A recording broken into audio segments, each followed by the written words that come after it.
Buenas tardes, bienvenidos. Estamos aquí en Majarte con David Sainz, creador de entre muchas cosas, Malviviendo, Grasa, y tú mismo nos puedes hacer una pequeña presentación sobre ti mismo.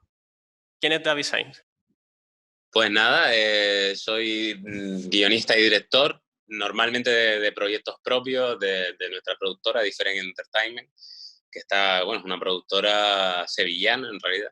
Llevo aquí 18 años, eh, conquistando otros territorios y, si os fijáis, sacando paulatinamente a otros canarios ahí, paseándolos por aquí. Y, y nada, eso, entre otras cosas, pues sí, con la empresa llevamos 12 años produciendo sobre todo series y productos de ficción. Y eso, somos una empresa, o sea, somos una productora muy pequeña que por suerte ha conseguido mucho reconocimiento y bastante repercusión para el tamaño que en realidad tiene, porque al final solo podemos llevar un proyecto a la vez, de momento, ¿no? En realidad, pues eso, tenemos el músculo suficiente para sacar proyectos que paulatinamente van siendo más grandes, pero que, bueno, empezaron siendo tan pequeños como Malviviendo, y año a año vamos subiendo escalones en este complicado universo, ¿no? que requiere el mundo audiovisual para ir abriendo un poco paso a la empresa y haciéndola crecer y a la vez que nosotros. Nos hablabas de Different, pues obviamente David Sainz no solamente eres tú, sino hay muchas personas Dani, detrás. Bueno, pero me refiero, en Different hay muchas personas sí. y no solamente hay una cabeza cantante, tenemos guionistas, tenemos actores, tenemos muchas personas. Eh, Podemos aquí hablar de diferentes cabezas pensantes y que han tenido multitud de directores o de influencias en el exterior.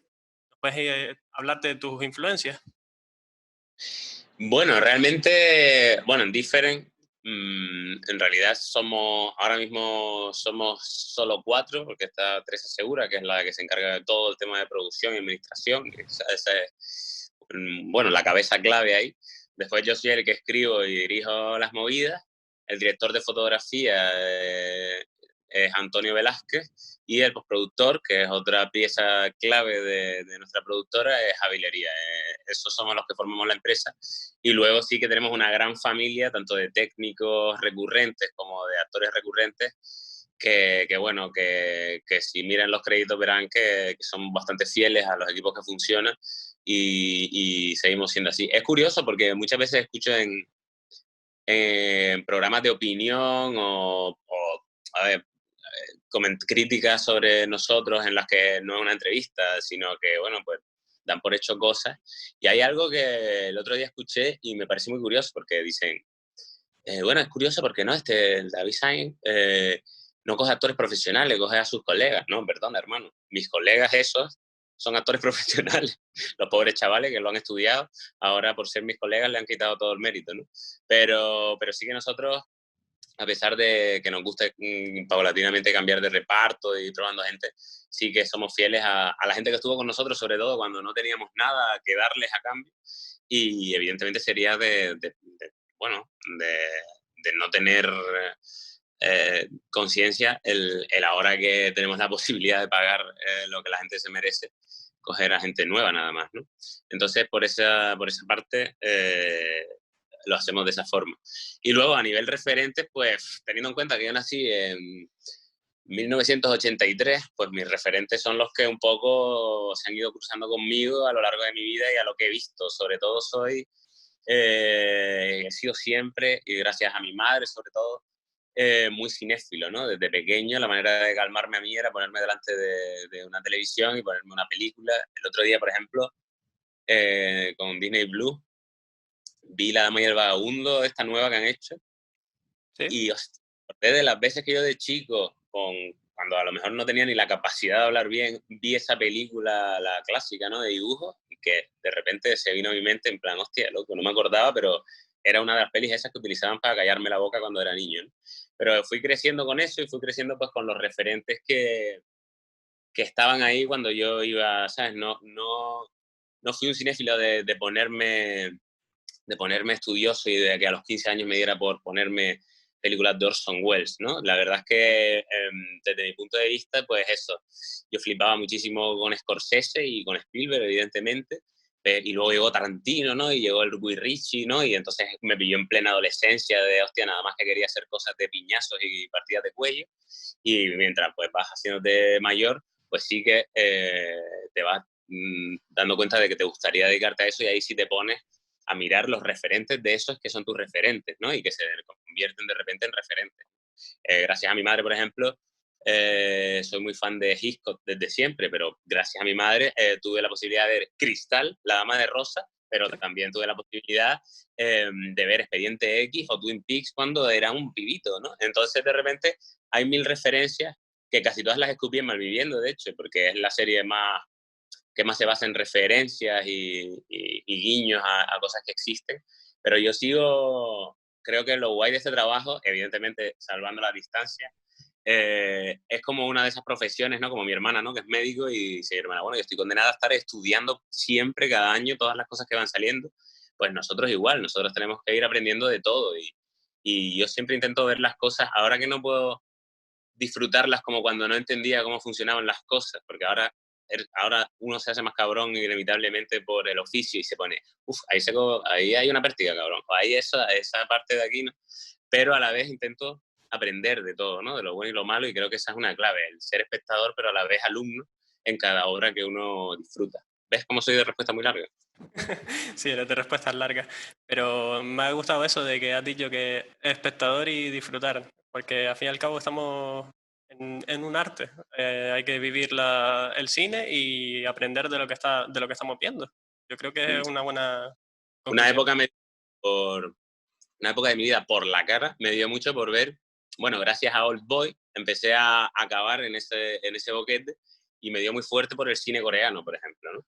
Una de los periplos de mi vida en los que yo más he aprendido sobre dirección, sobre todo, fueron esos años que me obsesionó muchísimo el cine coreano y bueno, y por cine coreano, pues el cine japonés, tal, pero sobre todo el cine coreano, de que son unos auténticos fueras de serie desde hace mucho tiempo ya.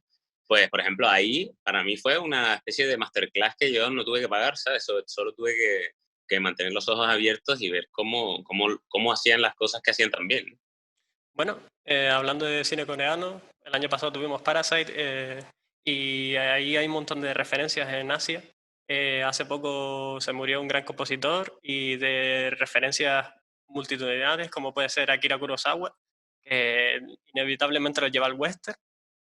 Hay un millón de referencias por todos lados, pero aquí, ¿qué película tú realmente dirías, tanto western, tanto piñazos, todo lo que has visto por todos lados? ¿Hay alguna película que tú digas, esta la recomendaría sí o sí? Eso siempre es muy complicado, ¿no? Porque esas preguntas de cuál es tu peli o cuál tal, a ese nivel es muy complicado. Entonces, a mí me encantan tantas cosas que para mí sería súper injusto decirte algo ahora y sentirme bien dentro de media hora cuando piense, hostia, tenía que haber dicho tal. Entonces, sí que lo que te voy a contar es que a mí hubieron dos pelis en mi vida que llegaron en el momento adecuado. No son las pelis que más veces he visto, ni son las pelis, me encantan las dos, pero no son las pelis quizás eso, que crecieron conmigo, tal. Son dos pelis que me encontré en un momento clave de mi vida y fue en el momento en el que yo decidí que lo que a mí me gustaba era hacer eso. Son, evidentemente, la que me voló la cabeza primero fue Pulp Fiction, que es una referencia muy de los pibitos de mi edad, y la otra fue Funny Games, no la versión americana, sino la versión que Haneke hizo antes en Europa, que me la encontré de casualidad, en Canal Plus, de repente ese mes habían tantas películas, y esa la vi como de eso que caes en el sofá y te da pereza cambiar, y esa película fue la que me enseñó a mí que yo podía dedicarme a esto, ¿sabes? Porque además es una peli que si tú la ves es increíble, pero además la ves que está hecha con unos recursos muy básicos y que al final la historia y bueno, y todo, ¿no? El tono y todo el contexto está muy por encima de los recursos, ¿no? Esa fue la manera en la que un poco me di cuenta de que sin a lo mejor la posibilidad de un padrino también sería capaz de hacer cosas aunque no la pise nadie. Así que esas son las dos pelis que han marcado mi vida mi vida, no mi vida profesional, mi vida, en plan, me he dedicado a esto, son esas dos pelis y las recomendaría, por supuesto. Y aparte podríamos... digo, Darían 1.200, ¿sabes? En plan, sería un coñazo de entrevista esto. sí, claro, claro. O sea, yo también coincido. No hay una película. Hay millones de películas que llegan en diferentes momentos. Más fácil hablarte de las pelis que me marcaron en un momento dado muy concreto y que son importantes. Evidentemente, la peli que más veces he visto en mi vida, que era de pibe, fue Terminator 2, ¿sabes? Esa es la peli que he visto en mi vida. Entonces, no, tiene su historia y lo guay ya no es el pensar que todo, ¿no? Que te pasará a ti como a mí, todos son referentes. Lo guay es como en tu cabeza los referentes de repente rompen en otra cosa diferente, ¿no? Que es Ujú. en plan tu estilo que nace de un montón de cosas que has visto y que te has quedado con las que de repente a ti te gustan, que probablemente no sean las mismas cosas que me gusten a mí. Por eso, ¿sabes? Aun teniendo los mismos referentes podemos tener estilos contrarios. Efectivamente. Y hablando de estilos, ¿cómo definirías el tuyo? Pues no lo sé, porque a mí hay una cosa muy bonita que dicen, tío, lo guay de tus cosas es que las ves y dices, tío, parece David Sainz, ¿sabes? Y es una de las cosas más guays que me pueden decir, la verdad. Pero no sabría, perdón, pero No te preocupes. eh, no sabría explicarte exactamente cuál es mi estilo. Yo hago las cosas en realidad muy basadas en lo que a mí me gustaría ver, pero sin embargo hay como unas cuantas claves quizás que hasta ahora se han visto, pero que no, pero porque no he tenido tampoco la posibilidad o la suerte de hacer todavía cosas diferentes, porque por ejemplo tengo muchas ganas de hacer algo de terror, tengo muchísimas ganas de hacer algo de terror y tengo muchas ganas de coquetear con otros géneros, ¿no? Por H o por B me he visto al final siempre, la gente que me conoce me ha visto siempre en la comedia y tal. Grasa, de hecho, es un paso lateral en el que dentro de que es una comedia, pues una comedia muy trágica y el tempo, por ejemplo, que es muy característico de las cosas que hacemos en Different, que normalmente va muy rápido, en Grasa, pues eso cambia, es un tempo mucho más pausado, son planos mucho más estáticos. De repente está cambiando un poco en nosotros también, mientras nos hacemos viejos, pues el estilo va evolucionando hacia un lado. Lo que sí creo que en el caso de nosotros funcionó mucho al principio y es algo que siempre he defendido, es primero intentar que aunque lo que esté pasando sea una auténtica locura gilipollez, intentar que el tono de los actores sea lo más natural posible, quiero decir. Al final estamos haciendo algo, evidentemente si haces un personaje que sea súper extremo, pues no puede. Pero siempre hay personajes que marcan, digamos, son la toma de tierra y esos personajes tienen que ser muy naturales. Y en esa naturalidad para mí tiene mucho peso el acento, ¿no? Yo como canario o como mis compañeros que son todos andaluces, ¿no? Todos con un acento pues, muy marcado y muy característico. Mi co-guionista durante mucho tiempo es gallego, ¿no? Que también tiene un acento muy marcado. Entonces, aquí cuando nosotros empezamos en España, estábamos muy atrasados en ese tema y no habían acentos en televisión. Era muy complicado ver en ficción un acento canario, por ejemplo. Y si veías un acento andaluz, pues evidentemente era un personaje mega estereotipado que bueno, que si no era torero, calentito, ¿no? Entonces, para mí, una de las cosas que me gustaban, por ejemplo, que descubrí en Lost, ¿no? Que era la vi mientras estudiaba, entonces para mí era un referente muy importante también. Era la amalgama de acentos que, aun yo sin saber inglés y teniendo que leer los subtítulos, diferenciaba perfectamente que Sawyer no tenía el mismo acento que Jack y evidentemente no tenía el mismo acento que Said. Era algo que para mí enriquecía muchísimo ese hecho de, hostia, aquí se han caído 100 y pico personas y ninguno, o sea, son todos tan diferentes que ni siquiera usan el mismo acento. Es una cosa que en todos los países, Estados Unidos, Francia, siempre se ha utilizado, Italia, siempre se ha utilizado mucho el acento para marcar cosas. Aquí parece que tuvo que llegar una peli como Ocho apellidos vascos para que la gente se diera cuenta que bueno, que la utilización del acento de repente era un ventajoso, ¿no? Incluso a nivel narrativo. Entonces, por ejemplo, en mi caso es algo que siempre uso. Y también es algo en nuestras obras en Different, que son historias normalmente de la gente que no suele ser protagonista de las otras historias, ¿no? Por ejemplo, Grasa es un ejemplo de que es una serie en la que el protagonista es el típico personaje episódico de otra serie, ¿vale? Sí. El tío que le atraca en la calle y que de repente solo sale pues 7 minutos del capítulo. Entonces nos gusta eso porque por suerte o por desgracia, todos los de Different, bueno, hemos crecido, y casi todo el mundo creo, hay más de este lado que del otro, hemos crecido en un lugar donde no estaba lleno de protagonistas, ¿sabes? Todos eran pues secundarios episódicos. Entonces la vida para mucha gente que pues son el protagonista de la vida de un personaje episódico, ¿no? Y entonces eso es lo que nos gusta a nosotros, los personajes que la gente no conoce tanto porque no les dan la posibilidad de profundizar en ellos. De hecho, eso podría ser una clave de tu estilo. Los personajes tan diferentes que hemos visto. Claro, por eso te lo mencionaba. Eh, Hemos visto en diferentes tipos de series, diferentes tipos de películas. ¿En qué te sientes más cómodo? Es que en realidad tampoco he visto tan diferentes tipos de cosas, porque ya te digo que por cosas de cómo han llegado como nos han ido llegando las cosas, pues nos hemos ido centrando más en la comedia, ¿no? En realidad, en la comedia me siento muy cómodo, porque llevo mucho tiempo ahí y, y en realidad creo que esto me lo dijo también un compañero guionista bastante guay, que es José Ortuño. En realidad, en todas las cosas, en todas las pelis, debería haber, aunque sea un respirito de comedia, porque la vida es así, ¿no? Un poco es un ataque de risa en un velatorio, ¿no? Entonces, incluso en una peli de miedo, si te fijas en las grandes pelis de miedo de la historia, siempre hay un respiro un poco cómico, hay un personaje que de alguna forma relaja el ambiente. Entonces, la comedia sí siempre me va a acompañar. Pero sí que tengo ganas de hacer otras cosas, ¿no? Eso es lo que te decía.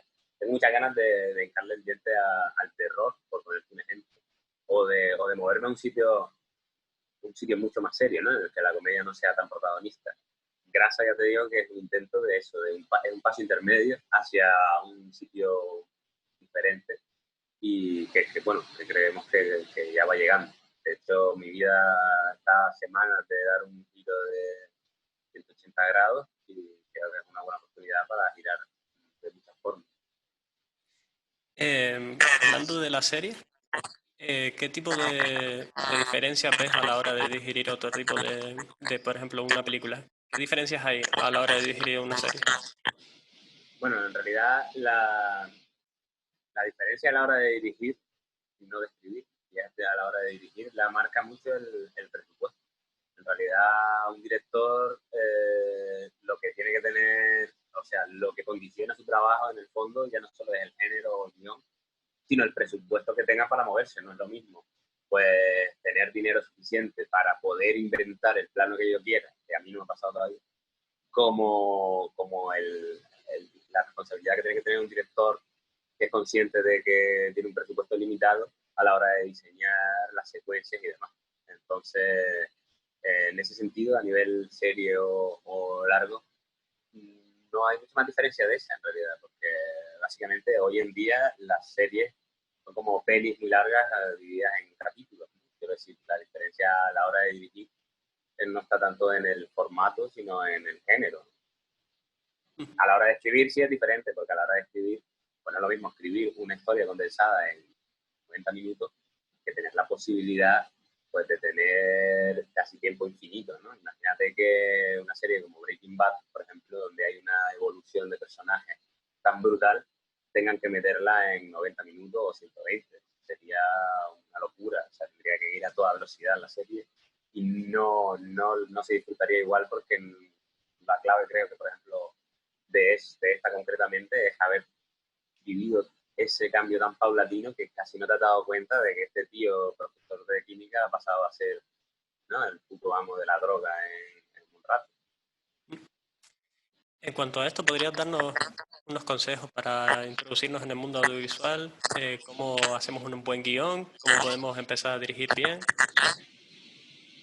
Pues mira, como te decía, es un poco ser consciente a la hora incluso de escribir, ser consciente de los recursos que tenemos. Creo que esa ha sido un poco la clave de que nosotros no nos estampásemos desde el primer momento, fue el ser consciente de quiénes éramos y lo que éramos capaces de hacer con lo poco que teníamos a nivel recursos. Entonces, eso tiene que nacer desde el guión, porque cuando empezamos a escribir, siempre, pues claro, pues uno quiere escribir la peli de su vida, entonces yo quiero que en mi peli haya un dinosaurio que se coma un helicóptero en el aire, ¿no? Pero hermano, no puede, ¿sabes? O sea, no puede. Entonces tienes que contar una historia que esté a tu nivel. Una vez entiendes dónde estás, o sea, quiero decir, la suerte de todo esto es que te den del primer día un dineral para poder escribir la historia que quieras. Sería ya otra manera de escribir. Pero yo siempre hago mucho hincapié en esto, en ser responsables a la hora de escribir. Malviviendo nace de, evidentemente, un montón de carencias. Como digo Malviviendo porque es como la serie que más todos podéis tener en la cabeza de las que hemos hecho y fue nuestro principio, fue nuestro primer paso, ¿no? En Malviviendo al final nace una serie sabiendo que la tenemos que hacer en el barrio porque no tenemos tampoco una localización, de hecho nadie es de Sevilla, de repente uno es de Cádiz, otro es de Dos Hermanas, ¿no? Nadie en realidad tiene una sede sevillana fuerte. Y entonces basándonos en las localizaciones, de repente nos damos cuenta de que tiene que ser una serie de personajes, ¿no? Y los personajes nacen de elementos que están a nuestra disposición. En plan, teníamos por casualidad una silla de ruedas, una gorra de la Expo o ¿no? algunos elementos muy concretos de Malviviendo, y de ahí iban surgiendo los personajes basándonos también, imagínate cómo estaba la cosa de Chile, en las personas que los iban a interpretar, porque ni siquiera teníamos la fe de que pudiésemos hacer un casting y que la gente contestase. De hecho, mientras estudiábamos hicimos un casting para un corto de estos de práctica, hicimos carteles en todos lados, tal, y solo se presentó una persona, ¿no? Fue evidentemente la protagonista del corto, ¿no? Pero nos dimos cuenta del poco éxito que había tenido nuestra convocatoria y que, imagínate para algo como Malviviendo, que además iba a ser muy gamberra, ¿no? Y que no iba a llegar a ningún lado, en nuestra cabeza estaba ese rollo. Malviviendo surge para meter en el currículum que somos capaces de hacer eso para que alguien nos contratase independientemente, en plan, pues solo quiero postproductor, o solo quiero a guionista. Entonces nos basamos en elementos y surgió una historia que al final es más de guión y personajes y gags que de una trama horizontal demasiado poderosa. La diferencia entre la serie y una película es la trama horizontal. La trama horizontal es de lo que va, digamos, la serie en sí. Por ejemplo, Friends, que es una serie, ¿no?, que todos conocemos, va de un grupo de colegas, ¿no?, que viven en Nueva York y sus aventuras y desventuras, pero en realidad la trama horizontal de esa serie es la relación entre Ross y Rachel, ¿no? Esa es la trama que en el fondo pues estamos viendo todo el rato y es por lo que más sufrimos nosotros, a pesar de que después incluso otros personajes se casen y tal, la trama horizontal sigue siendo la misma, ¿no? Entonces esa es la que marca la historia en general. Por ejemplo, Grasa es una historia de un tío que tiene que cambiar de vida para intentar sobrevivir, porque tiene una vida de mierda que le está costando, que ha estado a punto de morir por eso, ¿no? Y al final, sin embargo, eso, la Grasa, aunque de una forma muy paulatina, tiene que ver con cómo el protagonista pasa de ser una persona a ser otra, y no a nivel salud precisamente, ¿no? Como de repente ese cambio que a principio está obligado a hacer a nivel salud, lo cambia de una manera más general al final de la historia. Entonces eso es algo que a la hora de escribir una serie hay que tener en cuenta. Y luego, pues, básicamente, eh, intentar pues potenciar cada personaje, potenciar cada localización. Hay una cosa que, por ejemplo, siempre pienso sobre el audiovisual en Canarias, que, que me parece que es curioso porque a nivel paisajístico puede que sea el sitio de España más poderoso, porque está todo, quiero decir, está todo como muy concentrado, entonces a nivel producción, Canarias es la polla, porque dices tú, tío, necesito grabar una cosa como si estuviera ¿sabes?, en un bosque de Canadá, Sí. o dices, no, Un bueno, quiero... bosque en desiertos, tienes de todo. Y tienes 20 minutos de un sitio a otro, ¿no? Entonces es como la polla, y sin embargo creo que al final se sacan siempre las tres mismas cuevas y ¿sabes? Me da esa sensación cuando voy a festivales y demás de allí. Entonces hay que potenciar lo que tengamos a nuestra disposición, que muchas veces es invisible a nuestros ojos debido a que llevamos toda la vida ahí. O sea, para Malviviendo fue muy importante que ninguno fuese de Sevilla, porque a nosotros nos llamaban la atención callejones o rincones de la ciudad que otra persona que pasa todos los días por ahí no ve, ¿sabes? Entonces hay que mantener los ojos abiertos y aprovechar pues nuestros recursos. Eso a la hora de crear historias porque no sé a quién le estoy dando los consejos, ¿no? Pero desde un punto en el que vayamos a empezar a hacer cosas y por suerte hoy en día tenemos como todas las herramientas del mundo a nuestra disposición. O sea, por ejemplo, mi teléfono graba 1000 veces mejor que la cámara con la que nosotros empezamos hace 12 años, ¿sabes? A nivel todo. O sea, ahora mismo lo más grande que podía verse un vídeo que grabábamos con la Panasonic que teníamos, aquí en el móvil se vería como muy pequeño y como con muy baja calidad, porque ya te digo, los tiempos han cambiado una pasada. Antes que una persona supiese editar vídeo era como maldito hechicero. Hoy en día cualquiera hace sus movidas para poner un story, ¿no? Entonces de repente el mundo en general ha cambiado muchísimo. Creo que la forma de aprender es mucho más intuitiva y hay muchísimas más herramientas. Yo me acuerdo cuando a mí me empezó a interesar esto, yo pues buscaba libros sobre el tema, ¿no? Y luego cuando llegó Internet, pues de repente miraba foros, ¿no? Imagínate ahora que miras cómo te explican las cosas como para muy tontos en YouTube, paso a paso, en un vídeo de 15 minutos, puedes aprender cómo funciona algo tan complejo como que a otro le ha costado un curso. Entonces, de repente, hay como más herramientas que nunca y es una... Y la gente que se queja, pues, muchas veces doy cursos en la universidad o en cursos de papibes, ¿no? Y se me quejan de movidas que te lo juro que me da ganas de decirle, hermano, ojalá estuvieras ahora mismo en 2005, ¿sabes? Y tuvieras que quejarte allí, ¿sabes? Porque las cosas en tan poco tiempo han evolucionado una pasada. Hay gente que me dice, yo evidentemente no voy a hacer nada hasta que no tenga dinero. Y entonces yo le digo, ok, espero que se te dé súper bien, pues reponer en un súper o hacer inventarios, porque evidentemente nadie va a confiar en alguien que no ha hecho nada. Hay que hacer cosas que poder enseñar antes de pedir curro, porque si tú me vienes a mí en plan, soy director, y digo, ¿de qué, hermano? No, de nada, porque todavía no he tenido dinero para hacerlo, pero soy la polla, sí, claro. Pues ok, suerte, ¿sabes? Entonces eso es lo que hay que hacer es practicar. Nosotros todos terminamos de estudiar y salimos de allí teniendo muchos datos en la cabeza, pero sin saber lo complicado que era esto en realidad. Cuando nosotros empezamos a hacer cosas, fue cuando empezamos a aprender. Yo siempre digo que Malviviendo en realidad no es nuestra primera serie, son las prácticas de nuestros estudios, ¿no? Y de repente ahí empezamos Malviviendo siendo pibes a los que le habían explicado para qué funcionaba cada botón y acabamos siendo profesionales, ¿no? Y eh, fue a lo largo de unos cuantos años. O sea, que no fue, o sea, estuvimos hartos de solucionar problemas hasta que paulatinamente te das cuenta de que te vas haciendo lo suficientemente inteligente como para adelantarte a los problemas. Y eso es lo que al final te hace profesional. Y te voy a hacer un poco una pregunta trampa, pero ¿crees realmente que existe una clave del éxito a la hora de hacer una buena serie o película? Hombre, yo creo que no, porque si no, ahora mismo te estaría hablando desde mi jet privado, ¿sabes? Hacia mi casa construida dentro de un volcán. Pero creo que no, y que si la hay, yo no la sé, desde luego.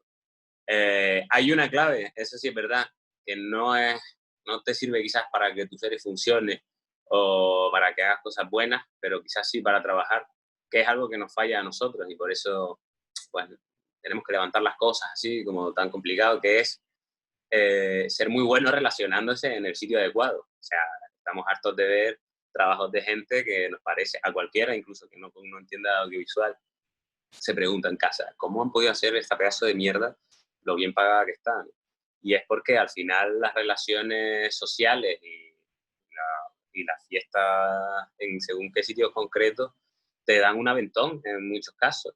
Y es algo que a nosotros nos falta. En ese caso somos muy tontos porque somos como los curris de los Fraggle Rock, ¿no? Somos al final como los obreros que están ahí haciendo su mierda, mientras los otros se mueven en unos ambientes que nosotros desde Sevilla, pues evidentemente, no olemos ni tampoco es que nos mole muchísimo. Entonces sí que es como el único consejo súper ilegal que os puedo dar, que era lo que antes se llamaba tener un padrino, ¿no? Ahora mismo la suerte es que tú haces un producto, lo pones en internet y llegas a las personas importantes a las que tienes que llegar, que son el público. Al final el público dice, pues esto está guay, o esto no me gusta, ¿sabes? Antes tú hacías una cosa espectacular y para que la gente viese esa cosa, hostia, dependía de un montón de personas que tenían una opinión subjetiva y normalmente equivocada de lo que era bueno y lo que era malo. Y al final, imagínate la cantidad de genios que hemos perdido por el camino o gente a la que nos hubiese gustado aplaudirle porque de repente el tío adecuado cogió su vídeo para hacerse una raya encima y lo tiró a la basura después. Entonces, antes no dependía tanto de nosotros como ahora. Por eso digo que ahora es el momento. Quizás mañana, de repente, por cosas que pasen, imagínate, esto puede pasar. No es tan Black Mirror como parece, pero imagínate que mañana se den cuenta del peligro que conlleva Internet y lo capen de una manera en la que no sea tan natural que mi producto llegue a ti de una forma directa.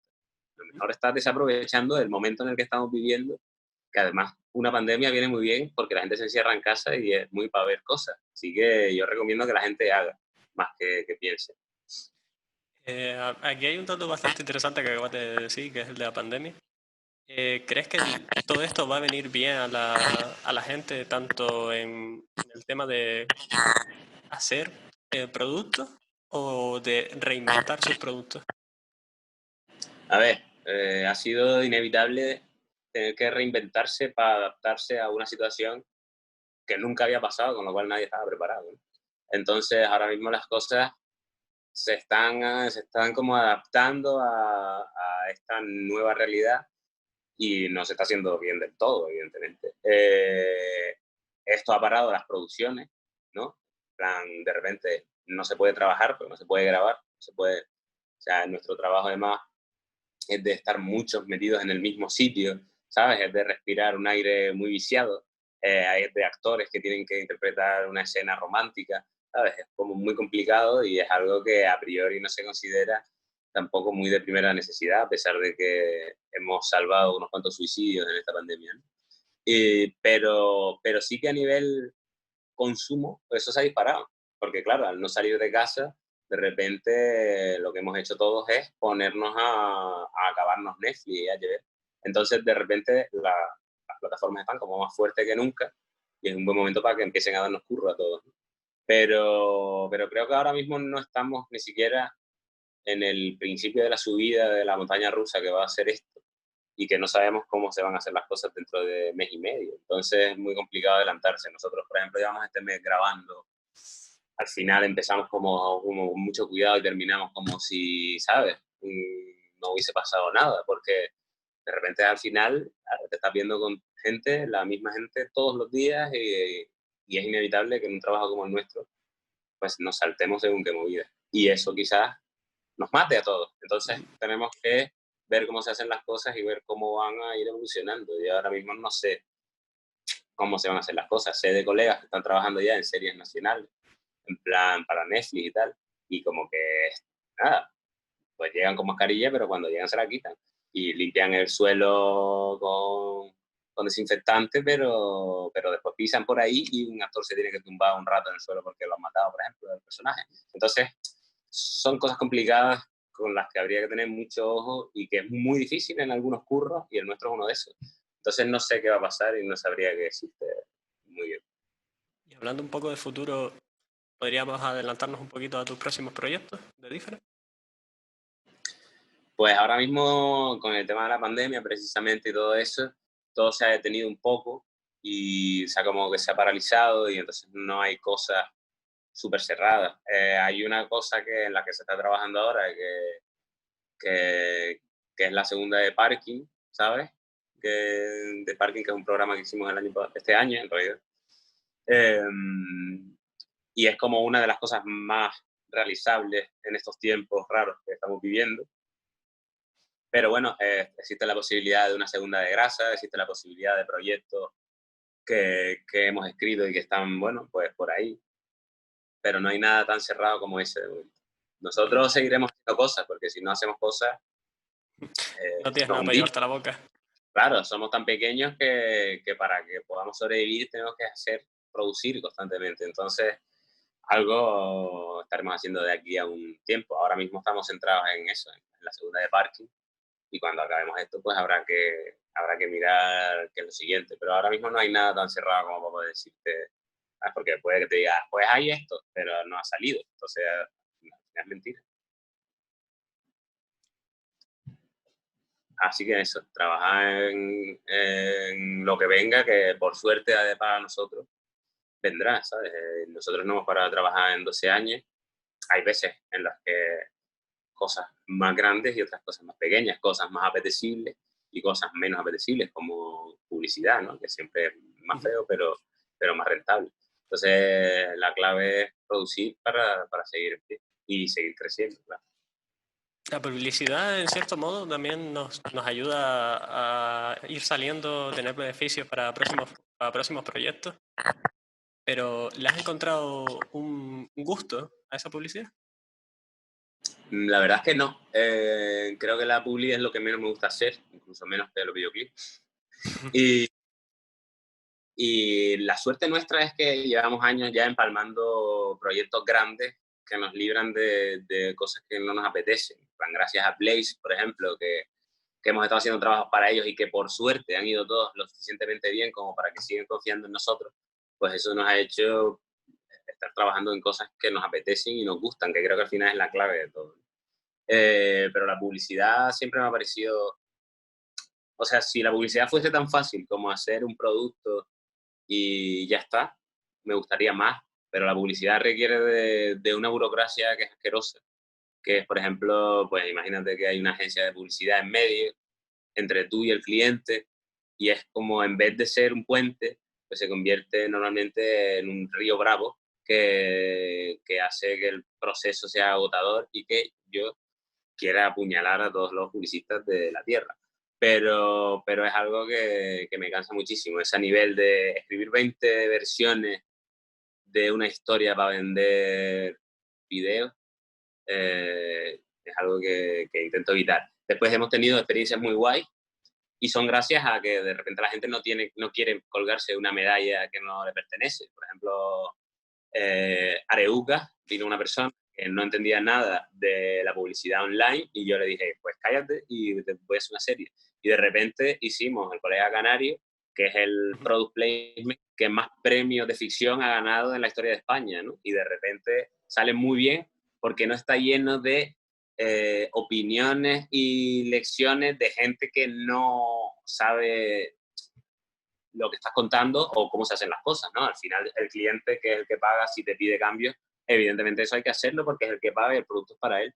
Pero si es una persona que lo que está acostumbrado es, yo qué sé, a vender atún, pues tú le dices, bueno, yo, perdona, y le explicas, y por ejemplo, si llegáis a un acuerdo, que es lo más importante, pues todo va adelante de la manera correcta. Eso es lo que nos pasó, por ejemplo, con el Colega Canario, que tuvimos muy buena relación con el cliente, sin tener nadie por medio y pudimos llegar a entendimiento y la confianza que sobre todo depositaron en nosotros hizo que las cosas fuesen rápidas y salieran bien. La verdad es que si me hubiese salido mal, ni te lo hubiera nombrado, porque le hubiera dado la razón contraria a la que te estoy dando. Pero, como salió bien, puedo decirlo en plan, puede que la clave sea la confianza y el saber qué tipo de producto quieres y evidentemente si hay indicaciones por parte del cliente hay que tenerlas en cuenta porque, como te digo, es para él.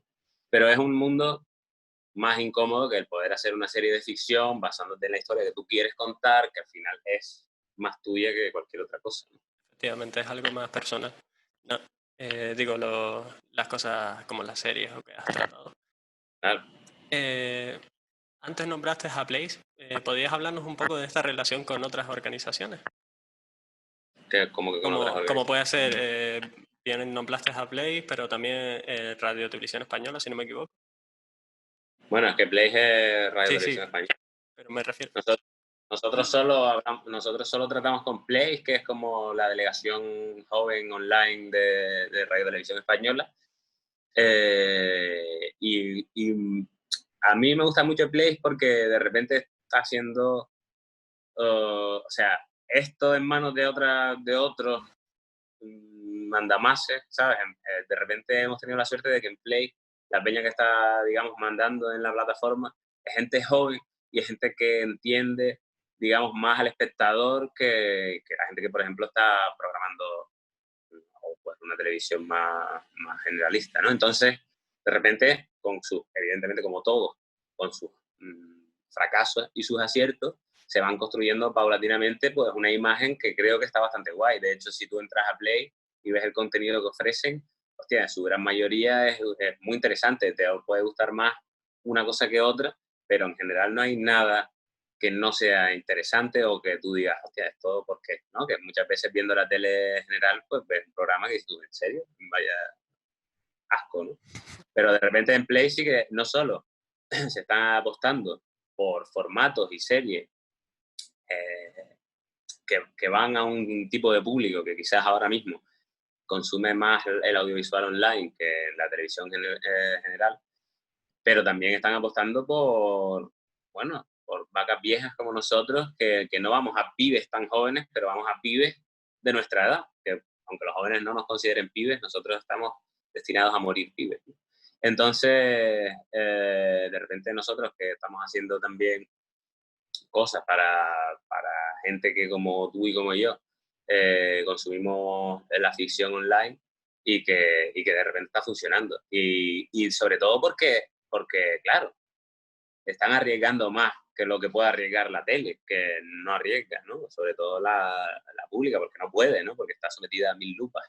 Entonces eso hace que estén saliendo cosas muy interesantes y nosotros tenemos la suerte de que tanto Mambo como Jirafa, como Parking, como Grasa, siempre han tenido muy buenos números y siempre han ido muy bien. Entonces para ellos la relación con nosotros es muy ventajosa y evidentemente para nosotros la relación con ellos también. Nosotros hemos trabajado también para otras plataformas como fue Fluxer o, sí, Fluxer, o HBO incluso, donde hicimos otro branding content que fue bastante sonado en su tiempo para Juego de Tronos. Y es otra forma de currar que también es interesante. Bueno, en cuanto a HBO tampoco puedo decir mucho porque de la publicidad, pero por ejemplo, en cuanto a Fluxer, son todavía más libres, son más arriesgados, pero no, por ejemplo, no tienen o sea, sí que reparten, sí que se ve un poco más el rollo de, bueno, de que a la hora de repartir presupuestos, pues son un poco más parcos porque o tienen un producto por el que apostar más que por otros, ¿no? Y de repente, pues, nuestra relación con ellos, aunque hemos hecho Entertainment y Buster para esa plataforma, que han funcionado muy bien. De hecho, Buster es una de nuestras series más premiadas de toda la historia nuestra. Son series que son como de un presupuesto es un presupuesto que son presupuestos por lo menos, pero que son presupuestos con los que no somos capaces de regular las cosas como por ejemplo con Play, ¿no? Que ahora sí que, joder, estamos haciendo las cosas bien como se tienen que hacer y de repente eso solo nos ha costado pues 7 años de trabajo. Entonces, eso es lo que también quiero decir, que hay que trabajar y que tampoco hay que tener mucha prisa, porque nosotros hemos tenido pues 500 intentos de rendirnos cuando las cosas no salen perfecto o cuando hay mucho más trabajo que recompensa, que es casi todo el rato al principio. Entonces, el amor por nuestro trabajo ha hecho que tuviésemos pues la perseverancia suficiente para llegar a un sitio dulce, que es donde estamos hoy. Pero, joder, hemos pasado por bosques muy oscuros hasta poder llegar hasta aquí. Al final No sé esto qué es te un contesté. camino... Tranquilo, ha quedado Interés. perfecto. Al final esto es un camino bastante largo y uno de los factores creo que esenciales cuando estamos distribuyendo un producto es precisamente ese, la distribución y cómo llegar a las personas o cómo enviar nuestro producto afuera, no solamente, por ejemplo, en nuestro caso Canarias, sino por toda España. ¿Cómo crees que hay que afrontar esa difusión del producto? ¿Hay alguna clave, algún consejo que quieras Hombre, dar pero a la gente? ¿a qué te refieres? ¿Te refieres en plan a hacerlo en plan, Cuando el producto ya está terminado, en ¿cómo plan vamos, qué tipo de consejos le podría dar a una persona para que distribuya ese contenido que ha creado? Hombre, si un producto está terminado, primero tocaría las puertas de las plataformas por si suena la flauta, que nunca se sabe, probablemente no, pero el comprar un producto terminado es mucho más barato que producirlo, por lo cual hay gente que está muy a favor de eso. Si das un repasito por Amazon Prime, por ejemplo, hay cosas buenísimas de una primera división increíble, pero si escarbas un poco, hermano, yo he visto cosas en Amazon Prime que yo digo, ¿en serio? O sea, ¿qué? ¿Sabes? O sea, os animo a Cosas lamentables. escarbar un poco porque os va a dar como mucha confianza y mucha esperanza, ¿no? En plan, joder, si esto está aquí, ¿por qué yo no? De hecho, lo que te estaba diciendo antes, de hecho, uno de mis referentes más importantes es uno negativo, ¿sabes? Creo que el momento en el que yo decidí dar el salto fue un momento en el que yo vivía en un pueblo aquí en Andalucía me invitaron a una proyección de corto de un director que hacía cortos con pasta, con actores como Sebastián Aro o, ¿sabes? En plan, gente muy profesional.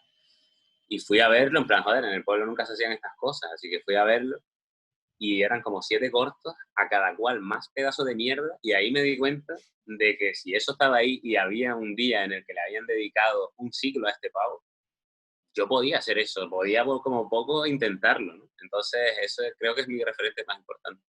No te voy a decir el nombre porque si de casualidad lo ves, porque Mejor nos sigo callamos. trabajando. Pero lo que te estaba comentando, yo tocaría todas las puertas y luego sí que te digo otra movida. Es muy difícil ahora cuando nosotros salimos como al viviendo, cuando salió Rubén con Qué vida más triste o Nico con Carico Electrónico, esto era, digamos, un descampado donde había unos cuantos bailarines y de repente nosotros llegábamos con algo un poco más elaborado y llamábamos la atención y la gente pues miraba para nosotros. Ahora mismo es un océano de contenido, ¿sabes? Ahora mismo destacar es mucho más difícil. Hombre, ahora tenéis las cámaras más baratas y más posibilidades, pero cabrones, algo bueno tendríamos que tener nosotros. Puede llegar en un momento en el que nadie había arado esa tierra, ¿no? Entonces, ahora mismo, esa tierra no es que esté arada, es que ya es asfalto y es mucho más complicado llamar la atención. Sin embargo, yo soy de la opinión de que si algo está bien hecho, o sea, si hay algo que de alguna forma es genial, aunque no sea un público general el que diga, hostia, mira esto, y pase lo de que ya no pasa, que de repente millones de personas vean tu producto por la cara, sí que si la ven 125 personas, ahora sí que existe la posibilidad de que una de esas 125 personas sea la persona que te pueda dar la oportunidad de ir un paso más allá, ¿sabes? Entonces, porque en Internet está mi primo Juan, que hace ventanas, pero también está el hijo de un directivo de Netflix, ¿sabes? O el mismo directivo de Netflix haciendo caca y dándole para el lado a las cosas que está viendo. Entonces, de repente, tirar algo a ese océano es complicado, es como tirar una botella con un mensaje y ver si aparece en Australia dentro de 2 años o no. Pero de repente está ahí, ¿sabes? De repente tienes presencia y si un día vas a buscar curro y digas, ¿director de qué? Tú vas a decir, de esto, ¡pam! ¿Sabes? Entonces, al final, es un poco un trabajo que es complejo y que depende de un poco de tu curro y un poco de la fortuna que tengas y del momento que se esté viviendo, pero ahí está, o sea, hay muchas más posibilidades que antes. Perfecto. Bueno, ya más o menos, mis preguntas se han acabado, sinceramente. Yo no sé si te queda algo que yo te diga, porque te hablaba hasta Sí, me has hablado absolutamente de todo. Nada, me iba a ir despidiendo ya de esto, pero no sin antes que nos des un consejo a cualquier persona que tú quieras dar, un consejo cualquiera. Te Bueno, dejo vía libre. el consejo que he dado en todo este rato que he estado contigo, que creo que la clave es trabajarlo, o sea, es confiar en uno mismo y hacerlo. Si tienes la posibilidad de hacerlo con presupuesto, evidentemente, aprovéchala, pero si no, ser responsable ya es algo que puedas hacer. Que hay muchas cosas que puedes hacer y no te flipes. Eso es un consejo que yo siempre doy en clase de guión, no te flipes. Si vas a empezar, no te flipes. No vas a meter un dinosaurio o un helicóptero y va a parecer real. No vas a hacer una historia de gente disparándose y va a ser perfecto, porque no tiene recursos suficientes para que eso quede bien. Entonces, a lo mejor la historia que tienes que contar se tiene que adaptar al momento que tú estés viviendo, eso es seguro. Luego, tener paciencia, como te he dicho, si tiras la botella al océano, la botella llegará a alguna costa, pero tienes que tener paciencia, no te rindas a mitad, ¿sabes? Entiendo que haya que trabajar mientras esperas que la botella llegue a algún lado, pero, ¿sabes? Hay que tener un poco de paciencia y no rendirse. Y luego, básicamente, el disfrutar con lo que hagas. Yo creo que una de las claves de que nosotros no nos rindiésemos es que nos gustaba tanto el curro que nos daba igual no comer, ¿no? Entonces, nosotros nos pegábamos pues, jornadas de 14 horas grabando en las que nos habíamos comido una naranja y un pan de molde y nos daba igual porque teníamos 25 años y estábamos a muerte con lo que fuera. Hoy día que tengo ya 36, pues a lo mejor con una naranja y un pan de molde me da un soplo a mitad del día. Pero, joder, es un momento, cuando eres un pibe es el momento de no comer, joder, ¿sabes? De tirar para adelante y de intentarlo. Creo que lo creo que yo concretamente, hay mucha gente me dice, tío, al final todavía no has hecho una película en plan, ¿sabes? Eh, Nosotros hemos hecho una peli que se puso en el cine, pero no hemos hecho una peli que se puso en el cine, rollo tal. Y yo digo, no, tío, pero bueno, a lo mejor no la hago nunca, a lo mejor sí. Sin embargo, yo ahora mismo, en el momento en el que estoy, y hace años ya que estoy en este sitio, estoy en un sitio con el que de chico soñaba. O sea, yo de chico soñaba con dedicarme a hacer peliculitas y series y vivir de eso. Para mí era imposible cuando era un pibe. Para mí eso era algo que era como tan complicado como ser delantero en el Barça, ¿sabes? Estaba como destinado a unos pocos, o a los genios, o a los que tenían un padre presidente del club. Entonces, para mí era imposible. Y de repente, llevo muchos años viviendo de lo que, si no fuese mi trabajo, sería mi hobby. Creo que es inevitable ser feliz o quejarse estando en una situación como la que estoy yo. Y creo que esa es la clave de la vida, el encontrar lo que a uno le gusta y el tener la posibilidad de vivir de eso, ¿no? Entonces, si lo consiguen, guay, y si no, la lucha para conseguirlo, aseguro que vale la pena. Pues muchísimas gracias por este último consejo y por toda la charla que hemos tenido. Y sin más, pues nos vamos despidiendo ya y no hay más que palabras de agradecimiento. Pues nada, un placer estar aquí con ustedes y espero que bueno, que les haya servido a los que escuchen. Muchas gracias. Gracias.